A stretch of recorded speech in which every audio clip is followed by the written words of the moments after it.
revolution, dope guns, fucking in the streets. The revolution, dope guns, fucking in the streets.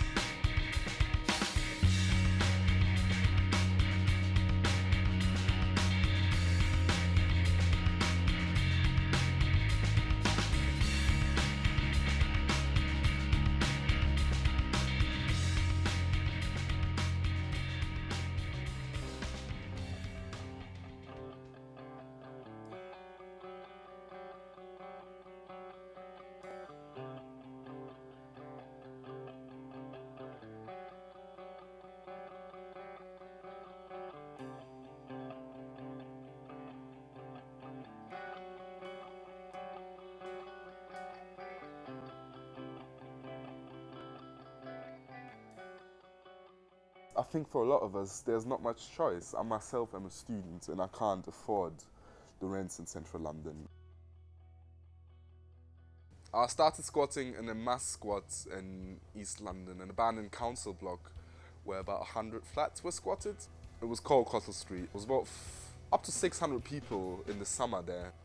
It was like a 3 or 4 month festival, really. It was a huge variety of people living there, you know, young and old. You had immigrants there, you had travelers there from France, you had Polish crackheads.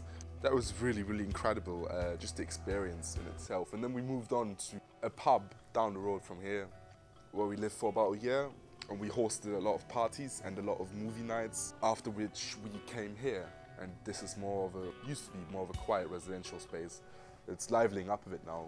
Here we don't really have that much contact with the neighbours, but at the last place that we were, they were really happy for us to be there because the place was going to be turned into some kind of fast food restaurant. And this is a really traditional working class street that we're talking about. So I think the neighbours were really happy for us to be there, and we had good relations with most of them. I think that overall, squatters in general, I think, a lot of squatters try to keep good relations with their neighbours. Then you obviously have squatters who have noisy parties and that, but I think they're the minority.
In Holland, squatting's been outlawed. We are fighting it because it's going to put so many lives at danger, so many ways of living at danger. I mean, they're going to eradicate a whole way of living and a whole culture, which is really, really valuable. So there's a whole lot of issues there, and I'm quietly optimistic. I hope that we can defend squatting, but we have to be realistic.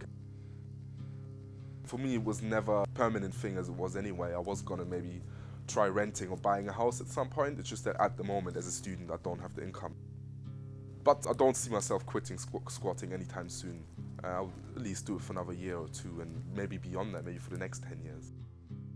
Hoping to open some kind of social centre squat soon, as a political space for the anti-cuts, maybe student movement in South London. Squatters are political because you will not get a lot of conservative-minded people squatting. It's very much a lefty thing. On the other hand, I think squatting is very much a necessity because with rising housing costs and less social housing being built, people don't really have much of a choice. I mean, for myself, I come from a difficult family background. So I kind of had to get out of my home when I was 17, 16 because I just couldn't bear it anymore. If I would have gone onto the waiting list for social housing, I could have waited 10, 11, sometimes 12 years until you get a permanent place. So for me, it was a necessity. And I think for a lot of people out there, especially in London, It is a necessity because housing is just too expensive. Yeah, I've moved out. I don't actually live here anymore. I'm with my mum at the moment. Mum thinks it's terrible and it's not a good way to live, but that's my mum, and she's from a different generation, from a completely different background. I mean, she would never dream of living this way. So overall, I think a lot of the older population and generation are very closed-minded towards it, but that's true for a lot of people. The moment I mention I'm a squatter, people immediately get this picture of you sitting in a drug den shooting up. A lot of people do know that squatting is not just about this kind of single-minded view of squatting, because there's a lot of sensible squatters who take care of the building and who pay bills even. Rent's another issue, obviously. Underneath the bridge, top has sprung a leak, and the animals I've trapped have all become my pets, and I'm living off of grass. I don't just go skipping for food. Sometimes I go to Tesco's or to Coast Cutters or Sainsbury's, would you believe it? And I buy food and I cook and put it in the fridge rather than just eating straight out the bin, you know. Sometimes I even go to restaurants, you know, so I'm a normal person, really. Yeah, I'm a normal person.